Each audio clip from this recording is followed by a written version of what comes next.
Que nadie se libra tampoco es de dar excusas en el trabajo, lo que se convierte en el absentismo laboral. 75.000 millones de euros cuesta el absentismo a las empresas. Muchas de ellas contratan investigadores privados y hemos estado con uno de ellos, que nos cuenta cómo lo hacen. Eduardo, hay muchos casos de bajas fraudulentas, gente que está de baja pero se le ve haciendo una tarea que no corresponde a esa baja. Yo creo que sí, hay más jetas de lo que lo pensamos. No me refiero ya al jeta de no tengo nada, estoy perfectamente y cojo la baja, pero sí exagerar un poco la baja y alargar esos días. Luego también están los casos ya del jeta profesional que ya coge, incluso se pone a trabajar en otro sitio. ¿Cómo les descubres? ¿En qué situaciones se les puede ver pues, que no corresponde a esa baja que se les tiene asignada? Pues bueno, esta es una empleada de una empresa que estaba de baja y aquí le descubrimos, pues, por ejemplo, trabajando el fin de semana en un bar.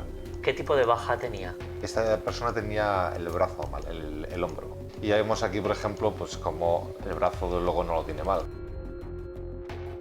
En este caso tenemos una persona que tuvo un accidente laboral y tiene una incapacidad permanente. Poco puede comprar cosas. En teoría no controla el valor del dinero. No puede andar por la calle solo porque se desorienta.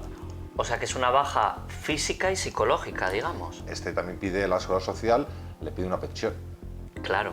por incapacidad laboral. Claro, ya no es solo contra la empresa, sino también contra la institución, ¿no? Efectivamente. ¿Qué tenemos aquí? Pues mira, aquí esto ya es un claro ejemplo, ¿no? Esta es una trabajadora que tiene el brazo escayolado y ya le vemos como lleva una payera de grandes dimensiones, ¿no? Y ahí vemos a esa trabajadora con el brazo escayolado subiendo unas sillas, que la gente se arriesga demasiado. Y sí, la gente es demasiado confiada, diría yo. La gente piensa que ¿y cómo me van a pillar? No se dan cuenta que estamos los detectives privados para eso.